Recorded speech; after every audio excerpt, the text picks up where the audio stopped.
Hello friends, स्वागत है एक बार फिर से आप सभी का हमारे यूट्यूब चैनल में। और दोस्तों, आज के इस वीडियो में जीके के 50 जो महत्वपूर्ण क्वेश्चन हैं जो कि प्रीवियस ईयर एग्ज़ाम में पूछा जा चुका है, उन्हीं क्वेश्चन को लिया हूं ताकि आप इनसे कुछ सीखेंगे और अपने एग्ज़ाम में बेहतर प्रदर्शन कर पाएंगे।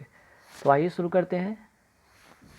फर्स्ट जो क्वेश्चन है वो क्या है भाई, किस वंश के सुल्तानों ने सबसे अधिक समय तक शासन किया? तो देखिए, सबसे इम्पोर्टेंट ये चीज़ है कि इसको आप पहले वंश को, जो कि दिल्ली जितने भी वंश दिख रहे हैं आपको, चाहे वो दास वंश हो या जिसको कहते हैं गुलाम वंश, खिलजी वंश, तुगलक वंश, लोधी वंश, ये सभी दिल्ली सल्तनत के अंतर्गत आते हैं। ठीक है, दिल्ली सल्तनत, ठीक, दिल्ली सल्तनत के अंतर्गत आते हैं, जिसमें कि यहाँ पे जो क्रमबद्ध है, आपको शासन जो वंश है उनको याद रखना होगा। जैसे कि सबसे पहले अगर बात करते हैं गुलाम वंश, फिर खिलजी वंश, फिर तुगलक वंश, फिर लोधी वंश। ठीक है, गुलाम वंश, खिलजी वंश, तुगलक वंश, उसके बाद लोधी वंश। ठीक है, जिसमें कि गुलाम वंश का जो शासन का समय काल होता है वो है 1206 से लेकर 1290। खिलजी वंश का है 1290 से लेकर 1320। फिर उसके बाद तुगलक वंश आता है जो कि 1320 से लेकर 1414 तक। ठीक, उसके बाद आते हैं लोधी वंश की बात करते हैं। लोधी वंश की अगर बात करें तो 1451 से लेकर 1526। ठीक है, तो यहाँ पे पूछा गया है कि सबसे अधिक समय तक शासन करने वाला वो वंश कौन सा था, तो आंसर जो होगा वो होगा इसका बी। ठीक है, तुगलक वंश, जो कि 1320 से लेकर 1414 ईस्वी तक इसका शासन रहा था। ठीक है, 1320 से लेकर 1414 ईस्वी तक। चलिए, नेक्स्ट क्वेश्चन है कि ईस्ट इंडिया कंपनी का अंतिम गवर्नर जनरल और क्राउन के अधीन पहला वायसराय कौन था? तो देखिए, यहाँ पे 4 ऑप्शन दिख रहा होगा आपको, जिसमें कि लॉर्ड एलिगन है, लॉर्ड कैनिंग है, लॉर्ड वारेन हेस्टिंग है, लॉर्ड डलहौजी है। तो इसका जो आंसर होगा वो होगा बी नंबर आंसर होगा। ठीक है, बी नंबर आंसर होगा लॉर्ड कैनिंग। और इसी के समय एक घटना हुआ था 1857 की क्रांति। ठीक है, 1857 की एक ऐतिहासिक क्रांति हुआ था इसी के शासन के दौरान। ठीक, चलिए नेक्स्ट आते कुतुब मीनार का, जैसा आज हम देखते हैं, अंततः पुनर्निर्माण किसके द्वारा किया गया था? ठीक है, तो इसका जो आंसर होगा वो होगा डी, फिरोज तुगलक द्वारा। इसका एक स्टोरी है कि सबसे पहले कुतुबुद्दीन जो है ऐबक है, इस कुतुब मीनार का निर्माण कराया था, जिसमें कि सिर्फ क्या था, इसमें सिर्फ पहला जो था, पहला मंजिला बनवाया था। ठीक है, इसका लेकिन जो कुतुब मीनार का योजना था वो 4 मंजिला बनाने का था, लेकिन इसने एक ही मंजिला का निर्माण करवाया था।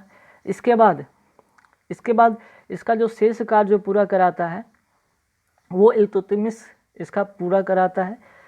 उसके बाद होता है क्या है, फिरोज तुगलक के जो शासनकाल में जो मीनार था ये, ठीक है, उस पर बिजली, जिसको तरित कहते हैं, गिरने से इसकी चौथी जो मंजिला थी वो क्षतिग्रस्त हो गया था, जिसको तोड़वाकर फिरोज तुगलक ने उसकी जगह 2 मंजिलें और बनवा दी, है ना। तो इस तरह से जो ऐतिहासिक जो मीनार है उसका जो मरम्मत करवाया गया था, जो आज दिखता है, जिस तरह से दिखता है, वो है फिरोज तुगलक के द्वारा। ठीक है, चलिए नेक्स्ट आते हैं, सुल्तानों की राजभाषा क्या थी? ठीक, सुल्तानों की जो दिल्ली सल्तनत के जो सुल्तानों की जो राजभाषा थी वो था फारसी। ठीक है, ए नंबर ऑप्शन आप टिक करेंगे एग्जाम में अगर पूछा जाए तो। नेक्स्ट, आरंभिक वैदिक काल में वर्ग व्यवस्था आधारित थी, किस पर आधारित थी वर्ग की व्यवस्था? जन्म पर या प्रतिभा पर या व्यवसाय पर या शिक्षा पर? ठीक है, तो इसका जो आंसर था वो आंसर जो होगा वो होगा सी नंबर ऑप्शन होगा। ठीक, व्यवसाय के आधार पर। चलिए नेक्स्ट क्वेश्चन है, बंगाल का पहला गवर्नर जनरल कौन था? ठीक है, तो इसका जो आंसर होगा वो होगा बी नंबर ऑप्शन होगा लॉर्ड वारेन हेस्टिंग। ठीक है, बंगाल का पहला गवर्नर जनरल था। चलिए नेक्स्ट आते हैं, श्रमिकों के शोषण का अस्तित्व माना जाता है जब, ये कब होगा?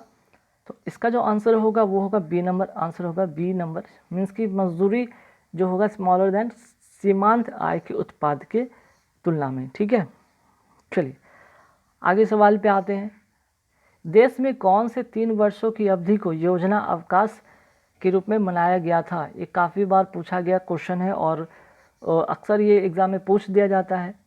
तो योजना अवकाश के रूप में अगर बात करते हैं वो कौन सा वर्ष था, तो आंसर जो होगा इसका बी नंबर ऑप्शन होगा 1966 से लेकर 1969 तक।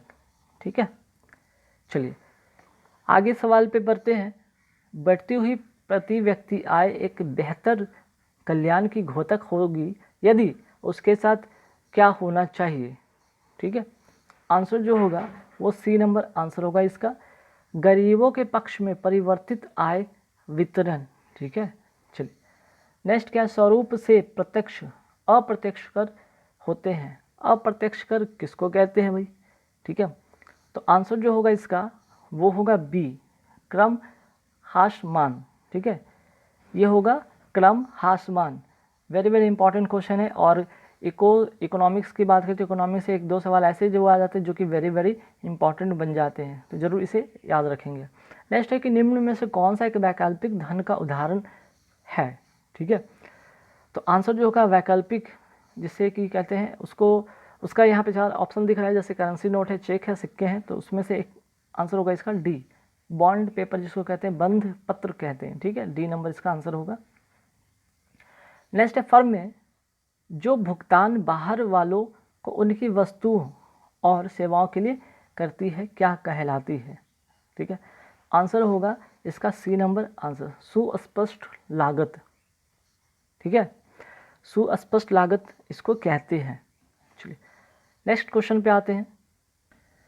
यहाँ नेक्स्ट क्वेश्चन है क्वेश्चन नंबर 63 पे आते हैं कि विशेष आर्थिक क्षेत्र, ठीक है, स्पेशल इकोनॉमिक जोन की अवधारणा पहले शुरू की गई थी कहाँ, चीन में, भारत में, जापान में या पाकिस्तान में। ठीक है, तो इसका जो करेक्ट आंसर होगा वो होगा चीन में।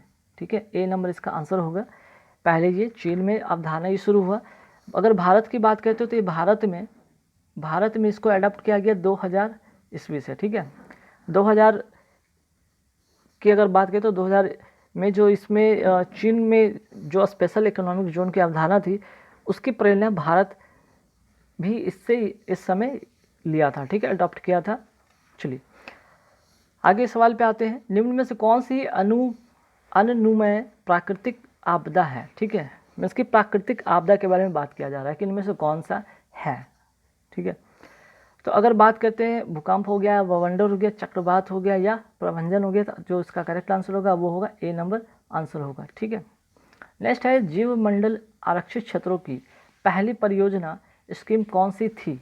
ठीक है, जीव मंडल आरक्षित क्षेत्र की पहली परियोजना स्कीम कौन सी थी, तो इसका जो करेक्ट आंसर होगा वो होगा बी नंबर ऑप्शन होगा, नीलगिरी जीव मंडल आरक्षित क्षेत्र। ठीक है, चलिए आगे सवाल पे आते हैं। नेक्स्ट जो है यहाँ पे पूर्वी तटीय मैदान का एक अन्य नाम क्या है। पूर्वी तटीय जो मैदान है उसको दूसरे नाम से भी कहा जाता है, उससे क्या कहते हैं। इसे कहते हैं कोरोमंडल तटीय मैदान। ये वेरी वेरी इंपॉर्टेंट क्वेश्चन है, नोट कर लीजिएगा। ठीक है, कई बार एग्जाम में पूछा जा चुका है। सी नंबर इसका ऑप्शन होगा। पूर्वी तटीय मैदान को कोरोमंडल तटीय मैदान के नाम से जाना जाता है। ठीक, चलिए आगे आते हैं सवाल पे 67 में। निम्न में से किस भाषा को केंद्रीय सरकार द्वारा श्रेय भाषा या फिर क्लासिकल भाषा का दर्जा दिया गया था। ठीक है, आंसर जो होगा इसका बी नंबर आंसर होगा, तमिल को एक क्या किया गया था, केंद्रीय सरकार द्वारा जो श्रेष्ठ स्वर्ण भाषा या फिर इसे कहते हैं क्लासिकल भाषा का दर्जा दिया गया था। ठीक है, चलिए आते हैं 68 नंबर क्वेश्चन में। ज्वालामुखी की सक्रियता अधिक पाई जाती है कहाँ। ठीक है, तो आंसर होगा इसका 68 का वो होगा हवाई में। ठीक है, हवाई में। ठीक, हवाई जो द्वीप समूह है ये एक तरह का द्वीप समूह है। ठीक है, द्वीप समूह है जो कहाँ का है, ये यूएसए का है। ठीक है, ये कहाँ का है, यूएसए का है। क्लियर, चलिए आते हैं 69 पर। 69 में क्या है, अभिव्यक्ति ग्राम सभा सही रूप में निरूपित करती है किसको। आंसर जो होगा सी नंबर होगा। ठीक है, पंचायत के लिए निर्वाचक मंडल को। ठीक है, पंचायत के लिए निर्वाचक मंडल को। कहने का मतलब किसी ग्राम की निर्वाचक जो होते हैं, नामावली में जो नाम दर्ज होते हैं उन व्यक्तियों को सामूहिक रूप से ग्राम सभा कहा जाता है। ठीक है, ग्राम सभा के बारे में यहाँ पे मैं बता दिया कि जो भी निर्वाचक नामावली में जो नाम दर्ज होते हैं उन व्यक्तियों के सामूहिक रूप को ग्राम सभा कहते हैं। और इसको निरूपित करने के लिए पंचायत के लिए निर्वाचक मंडल इसके अभिव्यक्ति करने के लिए होती है। चलिए नेक्स्ट है, संसद और संविधान साधन है किसके? विधिक न्याय के, राजनीतिक न्याय के, आर्थिक न्याय के या सामाजिक न्याय के? तो क्वेश्चन नंबर जो 70 का आंसर होगा वो होगा विधिक न्याय के। ठीक है, ए नंबर इसका करेक्ट आंसर होगा। नेक्स्ट है, मंत्रिमंडल सामूहिक रूप से किसके प्रति उत्तरदायित्व होते हैं? तो इसका जो करेक्ट आंसर होगा वो लोकसभा के प्रति होगा। ठीक है, सी नंबर इसका करेक्ट आंसर होगा। क्लियर? चलिए नेक्स्ट है, एकल हस्तांतरणीय मतदान पद्धति में हर मतदाता व्यक्त कर सकता है। तो आंसर जो इसका करेक्ट होगा वो होगा केवल एक विकल्प, मीन्स कि बी नंबर आंसर होगा। चलिए अब आते हैं क्वेश्चन नंबर 73 पे बढ़ते हैं। शून्यकाल का अर्थ क्या होता है? ये शून्यकाल का अर्थ जो होता है इसका मतलब आंसर होगा इसका सी। ठीक है, प्रश्नकाल और अगली कार्यसूची के बीच का समय। ठीक है, चलिए नेक्स्ट है, हाउस ऑफ द पीपल को लोकसभा का नाम किस वर्ष दिया गया था? ठीक है, मीन्स कि हाउस ऑफ द पीपल जो है लोकसभा का नाम किस वर्ष दिया गया था? तो इसका जो करेक्ट आंसर होगा वो होगा 1954, मीन्स कि ए नंबर ऑप्शन इसका करेक्ट आंसर होगा। नेक्स्ट, कोई पिंड ऊष्मा का सबसे अधिक अवशोषण करता है जब वह क्या होगा? 4 ऑप्शन यहाँ दिए गए हैं, काला खुरदुरा, काला मरसिन या फिर सफ़ेद खुरदुरा या सफ़ेद मरसिन। ठीक है, जो इसका जो करेक्ट आंसर होगा वो होगा ए नंबर आंसर होगा काला और खुरदुरा। अगर काला हो सतह और साथ ही साथ खुरदुरा तो सबसे ज़्यादा जो होगा ऊष्मा को अवशोषित करेगा। ठीक है, नेक्स्ट जो क्वेश्चन है 76 में कि घरेलू विद्युत उपकरणों में प्रयुक्त सुरक्षा फ्यूज तार उस धातु से बनी होती जिसका, यहाँ पे 4 ऑप्शन है, प्रतिरोध कम हो, गलनांक कम हो, विशिष्ट घनत्व कम हो या चालकत्व कम हो। तो इसका जो करेक्ट आंसर होगा वो होगा बी नंबर आंसर होगा गलनांक कम हो। ठीक है, चलिए नेक्स्ट क्या है, निम्न कण एक ही गतिज ऊर्जा के साथ चल रहे हैं, उनमें से सबसे अधिक संवेग किसका है?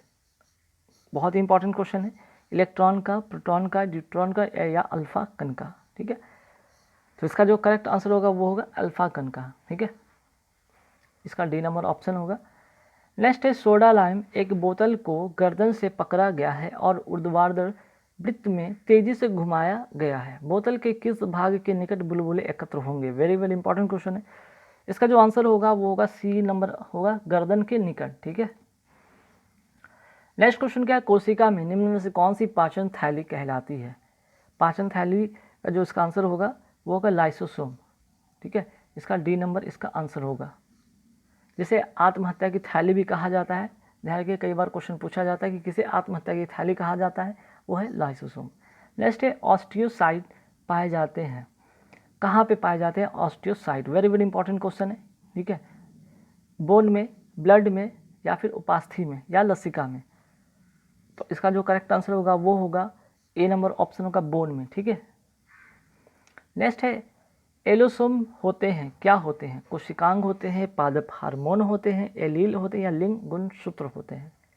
तो 81 का जो आंसर होगा वो होगा लिंग गुणसूत्र होते हैं। ठीक है, वेरी वेरी इंपॉर्टेंट क्वेश्चन ये भी बन जाता है। नेक्स्ट है, दूध को दही में स्कंदित करने वाला एंजाइम कौन सा है? ये भी वेरी इंपॉर्टेंट क्वेश्चन है, आंसर होगा रेनिन। ठीक है, कई बार एग्जाम में पूछा गया इसलिए वेरी वेरी इंपॉर्टेंट बन जाता है। ठीक है, कि दूध को दही में स्कंदित करने वाला एंजाइम कौन सा है? रेनिन। चलिए अब आते हैं नेक्स्ट क्वेश्चन पे। नेक्स्ट है, कॉपर इलेक्ट्रोडों का प्रयोग करके कॉपर सल्फेट के जलीय घोल के विद्युत अपवर्तन से क्या मिलता है? ठीक है, आंसर जो होगा इसका ए नंबर आंसर होगा कैथोड पर कॉपर और एनोड पर ऑक्सीजन प्राप्त होता है। ठीक है, चलिए मीन्स कि इसका ए नंबर आंसर होगा। नेक्स्ट क्वेश्चन क्या है, कौन सी अक्रिय गैस यौगिक बना सकती है? अक्रिय गैस, हीलियम, क्रिप्टॉन, जीनोन, आर्गन। हालांकि चारों जो है अक्रिय गैस है, लेकिन सवाल है कि यौगिक बना सकती कौन सी गैस? 84 का जो होगा आंसर वो होगा बी नंबर आंसर होगा जीनॉन। ठीक है, चलिए नेक्स्ट है क्वेश्चन, पायराइट अयस्क को जलाने से क्या मिलती है या क्या प्राप्त होता है? ठीक, तो इससे जो प्राप्त होता है वो होता है, आंसर जो होगा इसका वो सल्फर डाइऑक्साइड होता है। ठीक है, सल्फर डाइऑक्साइड गैस मिलती है, बी नंबर इसका करेक्ट आंसर होगा। ठीक है, चलिए, और क्योंकि पायराइट जो है अयस्क में सल्फर होता है इसलिए इस तरह से इसको रिलेट कर सकते हैं कि पायराइट अश्क को जलाने पर सल्फर डाइऑक्साइड प्राप्त होते हैं। चलिए नेक्स्ट जो क्वेश्चन है, ऑक्सीजन की ऑक्सीकरण संख्या केवल किसमें होती है? ठीक है, ऑक्सीकरण की पॉजिटिव ऑक्सीकरण संख्या होती है केवल किसमें? तो आंसर इसका जो होगा वो होगा 86 का ए नंबर ऑप्शन होगा। ठीक है, आप नोट कर लीजिए। ठीक, चलिए नेक्स्ट क्वेश्चन है कि पहला संक्रियात्मक इलेक्ट्रॉनिक अंकीय कंप्यूटर कौन सा है इसमें? ठीक है, तो इसका जो करेक्ट आंसर होगा वो होगा एनियक। ठीक है, ये काफ़ी बार एग्जाम में पूछा गया है, ए नंबर इसका आंसर होगा। इसका अगर फुल फॉर्म लिखना चाहे तो लिख सकते हैं electronic numerical integrator and calculator. ठीक है, कई बार फुल फॉर्म भी पूछ दिया जाता है। चलिए नेक्स्ट है डीटीपी का। ठीक है, डीटीपी का पूरा यहाँ पे जो है पूरा नाम पूछा गया है। तो यहाँ पे डीटीपी का जो पूरा रूप है क्या है, इसका आंसर होगा बी। ठीक है, बी नंबर इसका आंसर होगा डेस्कटॉप पब्लिशिंग। ठीक है, डेस्कटॉप पब्लिशिंग। चलिए अब आते हैं क्वेश्चन नंबर 89 पे। सॉरी 89 के बाद यहाँ पे 91 पे आ रहे हैं, क्योंकि वो प्रीवियस ईयर क्वेश्चन का जो करंट क्वेश्चन था, करंट अफेयर से रिलेटेड, इसलिए उस क्वेश्चन को नहीं लिए हैं। यहाँ पे बात है 91 पे। बृहस्पति का द्रव्यमान लगभग कितना होता है? ठीक है, तो जो करेक्ट आंसर होगा वो होगा बी नंबर आंसर होगा सूर्य के द्रव्यमान का 1000वां भाग, मीन्स कि 1000वां भाग। अब आते हैं 91 के बाद आते हैं सवाल पे, 91 पे के बाद आते हैं 95 पे। ठीक है, 95 में क्या है, संसार के सबसे ऊंचे टावर। ठीक है, संसार के सबसे ऊंचे टावर बुर्ज खलीफा, बुर्ज जो है दुबई में जिसे बुर्ज खलीफा के नाम से जाना जाता है, इसकी ऊंचाई पूछा गया है 95 में। ठीक है, तो देखिए इसका जो करेक्ट आंसर होगा बी नंबर आंसर होगा 818 मीटर। ठीक है, नेक्स्ट सवाल पे आते हैं, अंतर्राष्ट्रीय न्यायालयों में न्यायाधीशों की जो संख्या होती है कितनी होती है? ठीक है, अंतर्राष्ट्रीय जो न्यायालय में न्यायाधीशों की संख्या होती है वो 15 होती है। ठीक है, अब आगे इसके बात करते हैं कि जो न्यायाधीश आम सभा तथा सुरक्षा परिषद द्वारा अलग अलग चुने जाते हैं, इन न्यायाधीशों का कार्यकाल जो होता है 9 वर्ष का होता है। ठीक है, 9 वर्ष का होता है। ठीक, लेकिन जो कार्यकाल के समाप्त होने पर ये पुनः चुने जा सकते हैं। ठीक है, कार्यकाल के समाप्त होने पर पुनः ही चुने जा सकते हैं। और 15 न्यायाधीशों में से 5 जो न्यायाधीश होते हैं सुरक्षा परिषद के जो होते हैं अस्थायी सदस्य होते हैं। ठीक है, अस्थायी सदस्य के देशों के होते हैं, मीन्स कि 10+5 का अगर रेशियो यहाँ पे बनाया जाए तो जो 5 होते हैं अस्थायी सदस्य देशों के होते हैं सदस्य। ठीक है, चलिए सवाल नंबर आते हैं 99 पर और 100 पर देखेंगे, और यहाँ पे जीके का जितना भी 50 क्वेश्चन के अराउंड था वो यहाँ पे एंड हो जाएगा। तो 99 में आते हैं कि संसार में रेलों के सबसे बड़ा जाल या सबसे बड़ा नेटवर्क किस देश का है? भारत, रूस, चीन या यूएसए। ठीक है, तो इसका जो करेक्ट आंसर होगा वो होगा बी नंबर आंसर होगा यूएसए। ठीक है, नेक्स्ट है पुस्तक द जिग जैग वे किसने लिखी है? ठीक है, द जिग जैग वे का जो लिखने वाले हैं, राइटर हैं, उनका नाम है अनीता देसाई। ए नंबर इसका करेक्ट आंसर होगा। तो गाइज कैसी लगी वीडियो हमें कमेंट करके ज़रूर बताइए। इसी तरह का कंटिन्यू जो वीडियो है आपका जीके से रिलेटेड भी आता रहेगा। हालांकि 2 वीडियो इंग्लिश पर भी डाला जा चुका है। उसके बाद आपके जितने भी हैं करंट अफेयर से रिलेटेड हैं, चाहे वो आपके रीजनिंग से रिलेटेड हैं या फिर आपके जो यहाँ पे है जीके से रिलेटेड है, वीडियो कंटिन्यू आते रहेंगे। तो गाइज जो नए जुड़ेंगे हमारे चैनल पे प्लीज़ सब्सक्राइब करें और कमेंट करके बताइए वीडियो कैसी लगी, इन्फॉर्मेशन कैसी लगी, नॉलेज कैसा लगा। उसके बाद आगे फिर से वीडियो बनने का जो है जो प्रक्रिया है, जो क्रमबद्ध तरीके से आता रहेगा वीडियो और आपको इससे लाभ मिलता रहेगा। Thank you very much.